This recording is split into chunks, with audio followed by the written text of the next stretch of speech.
आरक्षण मिला, क्यों नहीं मिली सामाजिक समानता। नमस्कार, बहुत स्वागत है आपका। प्राइम डिबेट देख रहे हैं आप, आपके साथ मैं जेपी शर्मा।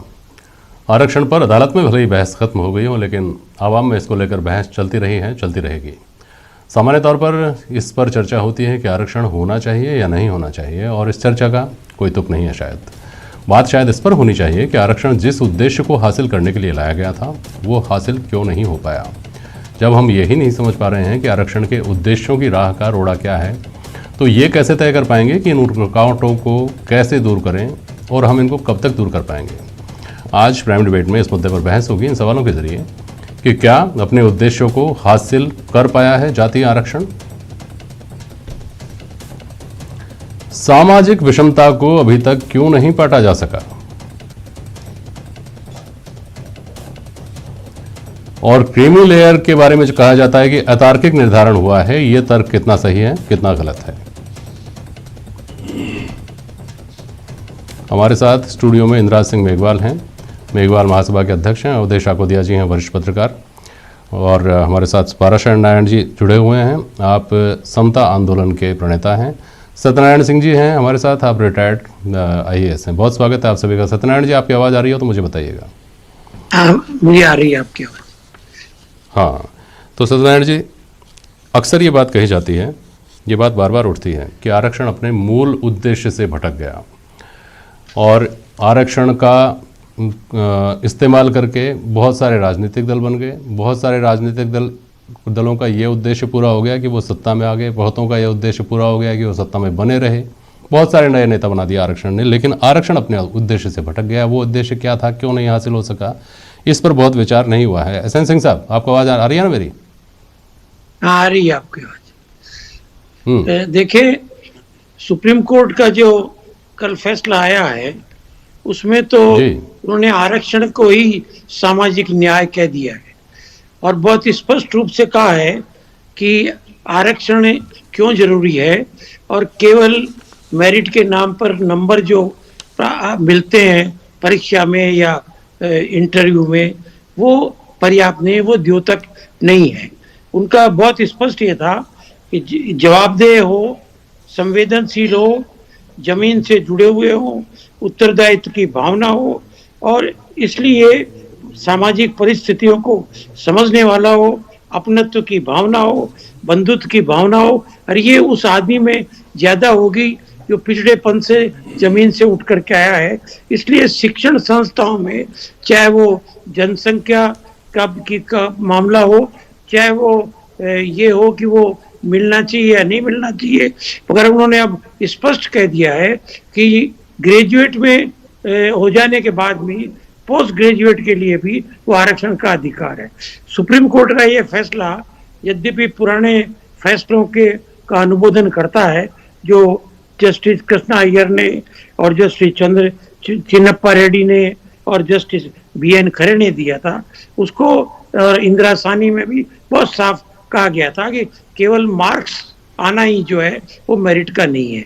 अब जहाँ तक जो आपने प्रश्न उठाया है कि आरक्षण का अभी जितना लाभ मिलना चाहिए था उतना नहीं मिला, मैं बहुत स्पष्ट कह दूं कि हमारे प्रशासकों का नीति के अनुसार नियत नहीं रही, और उन्होंने उसे अपने संविधान के अनुसार उसको लागू, प्रावधानों के अनुसार पूरी तरह से लागू नहीं किया।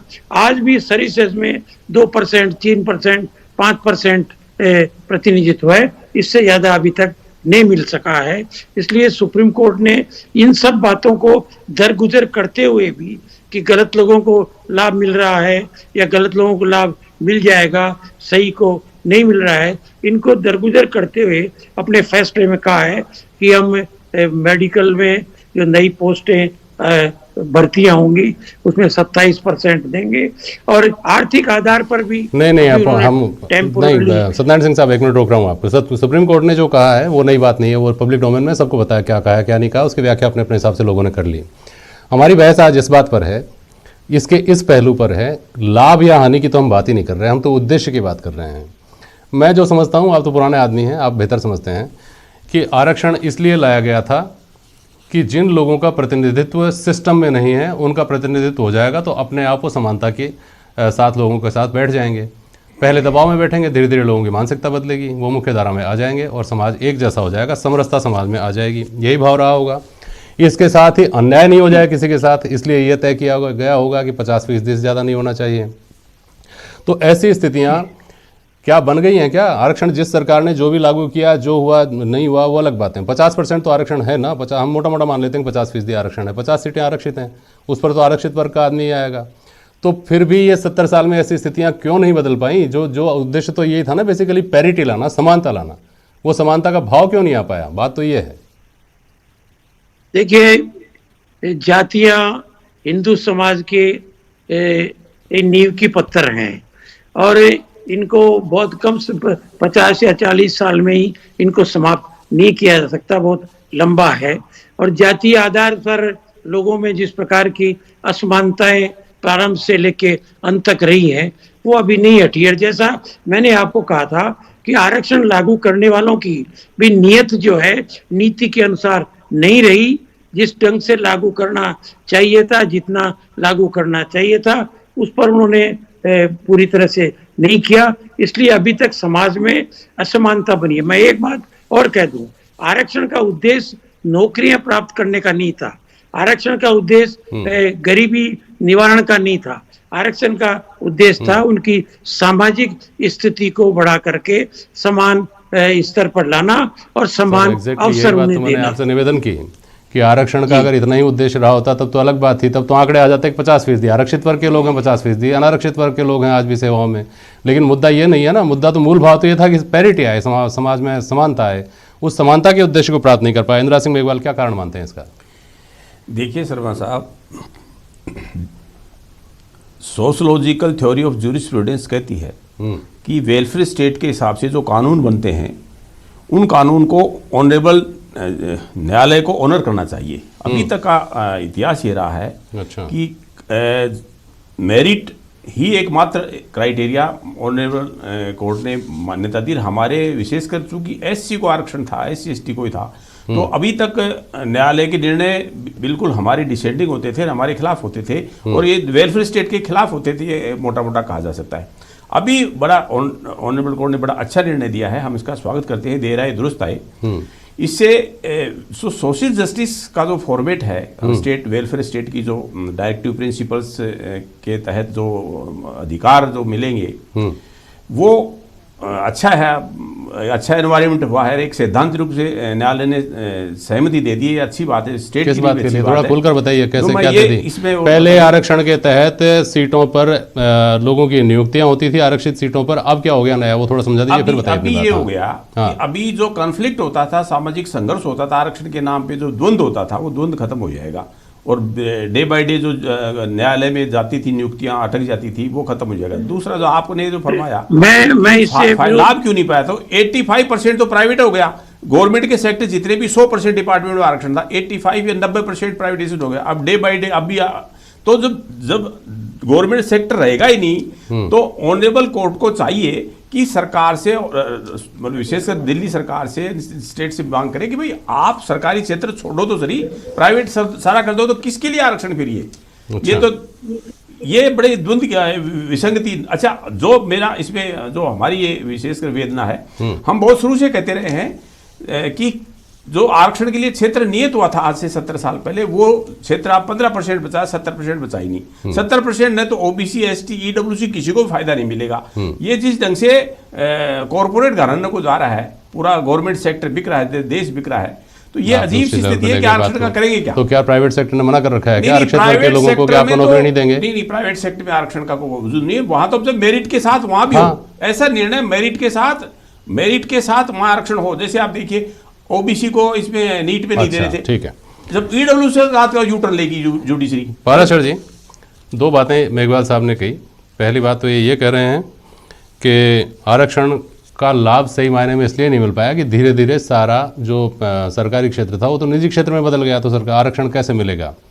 पहली बात पे बात करते हैं पहले। पाराशर जी, क्या सरकारी क्षेत्र ही बचा रहे, सरकारी क्षेत्र ही बना रहे या बना रहता तो आरक्षण का लाभ मिल जाता क्या?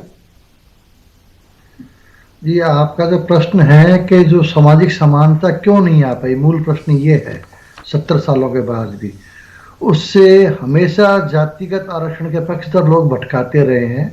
उसका कारण मेनली ये है कि वास्तविक जो हकदार हैं आरक्षण वाले उन तक पहुंच नहीं पा रहा। आज भी पिछड़े लोग पिछड़े ही हैं। आरक्षण जातिगत आधार पर नहीं है, क्योंकि पिछड़े वर्गों में जो अगड़े लोग हैं वो हड़पते जा रहे हैं उनको। अब ओबीसी का जो क्रीमिलेयर है, SC ST में तो क्रीमिलेयर है ही नहीं। ओबीसी का जो क्रीमिलेयर है वो इतना मतलब बेकार का नोटिफिकेशन है कि उसमें 0.1% कवर हो रहे हैं। 1000 में से एक व्यक्ति क्रीमिलेयर में आ रहा है, तो 999 लोग जो है वो तो जाति के आधार पर आरक्षण ले रहे हैं। करोड़पति लखपति लोग जो हैं, अब इनकी जो लिमिट रखी हो 8 लाख, 8 लाख का मतलब है 12 से 72, करीब 65,000 रुपए महीने के तनख्वाह वाले, तनख्वाह वाले तो है ही नहीं, इनकम वाले। तनख्वाह को तो गिनते नहीं 8 लाख के अंदर, ये और ओबीसी के उसके अंदर तनख्वाह को नहीं गिनते, और इसके एग्रीकल्चर इनकम को नहीं गिनते, तो 65,000 रुपए और कोई कमाई दिखाते ही नहीं है। वो तो पूरे इंडिया के अंदर जातिगत आधार पर लखपति करोड़पति लोग बाग अपने ही वर्ग के गरीब वंचित पिछड़े लोगों का हक लूटते जा रहे हैं, और ये बेचारे गरीब पिछड़े पिछड़े ही रह रहे हैं। उनके समझ में नहीं आ रही है बात। सरकारों की स्थिति ये है कि वो नीति के ये वोटों की राजनीति है। अगड़ों के कहने से पिछड़े चलते हैं बेचारे, वो उनको पता नहीं, उनके अगड़े उनको गुमराह करके उनका हक लूट रहे हैं। न्यायालयों के ऐसे निर्णय आ रहे हैं जो खुद के निर्णयों के खिलाफ है। अभी तो ये निर्णय आया है, ये एक मिनट में आता हूं पाराशर जी। पहले मेघवाल साहब ये कह रहे हैं कि चूंकि जातिगत आरक्षण नहीं है इसलिए, क्या मेघवाल साहब बोलिए अपनी बात। नहीं, आप अभी कह रहे थे EWS के लिए कह रहे थे कि वो IC, नहीं, वो तो EWS के लिए नहीं कह रहे, वो जो मैं कह रहा हूं, मैं आर्थिक आधार, मैं अगर पाराशर जी की बात को सही तरीके से समझ पाया हूं तो पाराशर जी आप ये कह रहे हैं कि आरक्षित वर्ग में, हम पर्टिकुलर आरक्षित वर्ग की बात करें, उसमें जिन व्यक्तियों को लाभ एक बार मिल गया, वो लाभार्थी परिवार के ही अगले जो वंशज हैं वो लाभ प्राप्त किए चले जा रहे हैं, है ना। और जो जिन लोगों को जो वंचित हैं वो वंचित ही बना हुआ है, यही कहना चाह रहे हैं पाराशर जी? जी हाँ सर। अब इस पर बोलिए, इस पर बोलिए। कुछ दबंग जातियां, आप अगर उन वंचित को अगड़ा बनाने का तो लैंड रिफॉर्म्स कमीशन होना चाहिए, भूमि सुधार लागू होते। आप देखिए जो जितने भी सेक्टर प्राइवेट होते को छोड़िए ना, जो है व्यवस्था उसकी बात करिए ना।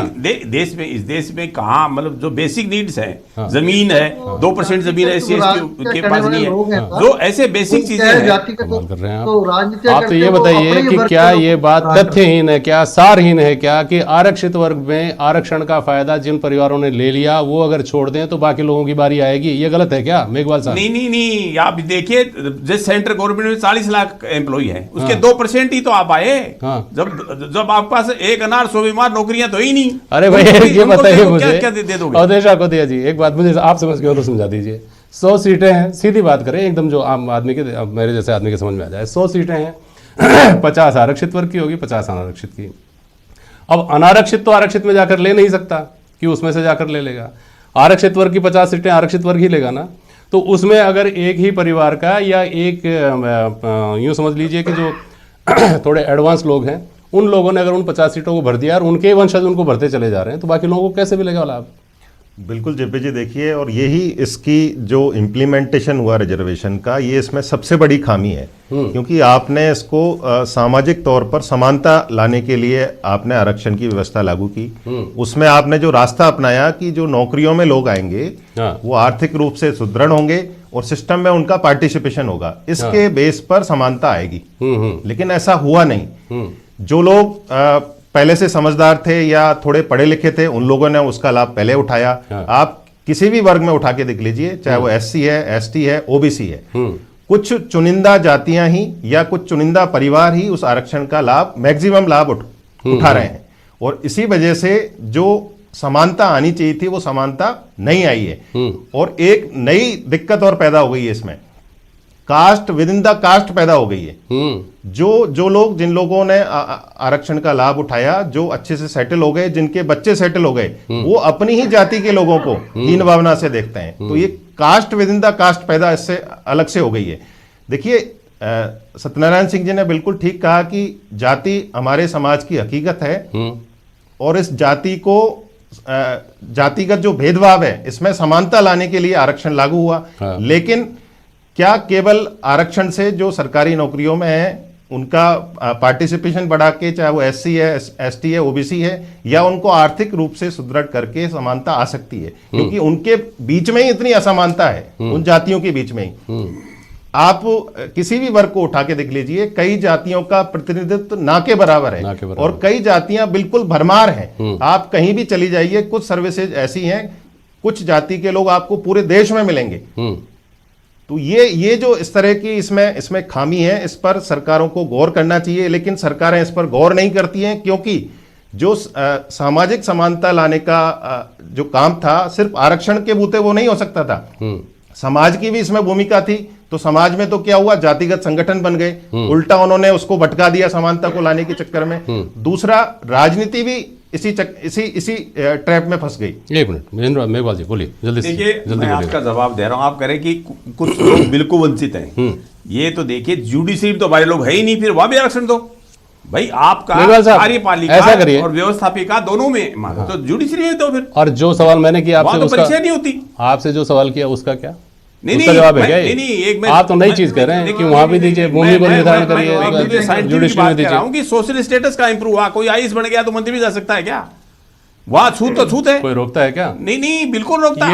यही बातें है ना। नहीं मेघवाल साहब, इस पर मुझे घोर आपत्ति है। देखिए, अगर कोई रोक रहा है ना, तो उसको रोकने वाले को रोकने के लिए कड़े कानून भी हैं। और सुनिए मेरी बात, सुनिए एक मिनट, मैं आपकी बात बिल्कुल मैं आपकी बात से मानता हूं। इस देश में अखबारों में आज भी दलित को घोड़ी से उतारा जैसी खबरें पढ़ी जाती हैं, लेकिन यह भी सच्चाई है कि शहरों में कोई व्यक्ति उपनाम जो लगाता है ना, दूसरा व्यक्ति पूछता भी नहीं है, क्योंकि आमतौर पर जब हम जाति की बात कर रहे हैं तो सरनेम में अपने गोत्र का इस्तेमाल करता है, अपने गांव का इस्तेमाल करता है। तो मैंने किसी को ये पूछते हुए नहीं सुना कि आप किस बिरादरी के हो, सब इस गोत्र का क्या मतलब होता है, आपने जो सरनेम लगा रखा है। इस स्तर तक तो हम पहुंच गए, लेकिन हम अगर बार बार इन्हीं बातों को लाएंगे तो माफ कीजिएगा, जो उद्देश्य लेकर, जो मैं शुरू में कह रहा था ना, जिस उद्देश्य को लेकर आगे बढ़ने की कोशिश की गई थी कि हम भुलाएं उस दौर को, उसको बार बार याद दिलाने की कोशिश की जाती है। वो बार बार लोगों की एक तरह से एक निवेदन करूंगा शर्मा साहब, ये बताइए कि किसी भी देश के सिटी के अंदर अगर दो खोल दो, एक चमार मिष्ठान भंडार खोल दो, ब्राह्मण मिष्ठान भंडार रखा, तो चमार वाले पे कोई नहीं खेलते कि सोना बेचे हो। अच्छा। ये कास्ट कैपिटलिज्म इस देश के अंदर जाति का ठप्पा है, वो सरवाइव कर ही नहीं सकता इकोनॉमी में। उसके साथ उसको कुछ मेरिट, आपको उसको कुछ सोशल जस्टिस में पॉइंट बोलिए। देखिए, बिल्कुल ठीक कह रहे हैं, ये असमानता है, लेकिन इसको दूर करने का जो उपाय है वो आरक्षण नहीं है। जैसा आपने अभी खुद ने कहा कि एक आईएएस है वो मंदिर नहीं जा सकता, तो ये तो आपने सबसे बड़ी सर्विस में उसको वो सेलेक्ट हो गया, उसके बावजूद नहीं जा सकता, तो इसका मतलब आरक्षण जिस मकसद के लिए लागू किया गया उसमें वो सफल नहीं हुआ, क्योंकि आपने समानता लाने के लिए किया, आप देश की सबसे बड़ी सर्विस में आप सेलेक्ट हो गए, उसके बाद भी आपको समाज स्वीकार नहीं कर रहा है समानता के तौर पर, तो फिर तो मकसद ही सक्सेसफुल नहीं है। आखिरी सवाल मेरा, पाराशर जी बहुत संक्षेप में बोलिएगा।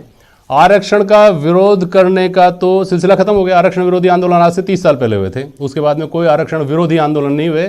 जातियां करती हैं, नई जातियां आरक्षित वर्ग में शामिल होने के लिए, यही कॉन्फ्लिक्ट हो रहा है। उसके बाद ये जो विद्वेष बढ़ा है पिछले 2-3 दशक में ज़्यादा बढ़ा है, और पिछले 7-8 साल में तो और ज़्यादा बढ़ा है थैंक्स टू सोशल मीडिया। तो इसका फिर हासिल क्या है, और इसका मतलब क्या समझें कि एक तरफ तो विरोध बंद हो गया कि आरक्षण खत्म करिए, ये बात 90 में ही खत्म हो गई, 80s के दौर में ही खत्म हो गई, और दूसरी तरफ आपस में डिफरेंसेस इतने ज़्यादा बढ़ गए हैं। पाराशर जी। जी सर, ऐसा है, इसका डिफरेंसेस बढ़ने का कारण ये जो आरक्षण है, जातिगत आरक्षण, ये जातिगत ध्रुवीकरण को बढ़ाता जा रहा है और देश को बहुत तेज गति से जातिगत गृह युद्ध की तरफ धकेल रहा है। जगह जगह हम हरियाणा में देख चुके हैं, गुजरात में देख चुके हैं, बॉम्बे में देख चुके हैं, साउथ में देख चुके हैं, जगह जगह कहीं कुछ, और राजस्थान में भी देख चुके हैं, बड़े जो गुर्जर आरक्षण वो होता है। तो ये जातिगत ध्रुवीकरण को बढ़ा रहा है, और ये इसलिए हो रहा है क्योंकि संविधान में ओबीसी को जातिगत आरक्षण नहीं है। SC ST का जो आरक्षण था वो लोग स्वीकार कर चुके थे SC ST के लिए, लेकिन जो मंडल कमीशन के बाद ओबीसी का आरक्षण आया और वो सने सने जातिगत होता चला गया, उससे जातिगत विद्वेष और ध्रुवीकरण चरम सीमा पर पहुंच चुका है। जबकि संविधान के अंदर पिछड़ों का आरक्षण है, पिछड़े की डेफिनेशन आज तक किसी सरकार ने डिफाइन ही नहीं की है, डिसाइड ही नहीं की है। अभी जो कोशिश की है ये ईडब्ल्यूएस में जो 5 मानदंड दिए हैं केंद्र सरकार ने, वो लगभग पिछड़े की डेफिनेशन को तय कर देते हैं। उन अगर सिद्धांतों को मानते हुए, मानदंडों को मानते हुए आरक्षण दिया जाता है तो धीरे धीरे जाति का ध्रुवीकरण खत्म होगा। मतलब आप पिछड़े को, वंचित को, उसको आरक्षण का लाभ दो तो ठीक है। आज मर्सिडीज गाड़ियां घूम रहे हैं, AC गाड़ियों में घूम रहे, आरक्षण का लाभ ले रहे हैं, और गरीब बेचारा वहीं का वहीं पड़ा है। इसका कारण ये है कि ना तो क्रीमी लेयर का कंसेप्ट सही ढंग से डिफाइन किया गया है, ना उसको सही ढंग से लागू किया गया है, और जो पिछड़े को अगर डिफाइन कर दे सरकार, साइंटिफिक डेफिनेशन ऐसी दे जिसमें वास्तविक वंचित और पिछड़ा वर्ग ही आवे, उसमें जाति धर्म का नाम ही होना चाहिए, और उनको आरक्षण का लाभ दे, किसी को आपत्ति नहीं है। लेकिन वो सरकारें कर नहीं पा रही है, वोटों की राजनीति है, और कोर्टें भी उस हिसाब से डिसाइड नहीं कर पा रही हैं, क्योंकि कोर्टों में क्या है, जो जजेस बन के आ रहे हैं वो या तो सुप्रीम कोर्ट के वकील होते हैं, हाई कोर्ट के वकील होते हैं, वो धरातल पे समझ ही नहीं पाते धरातल पे क्या सच्चाई है। लंबी बहस मांगता है, फिर किसी दिन इस मुद्दे पर बात करेंगे। आज के लिए बहुत शुक्रिया आप सभी का। नमस्कार।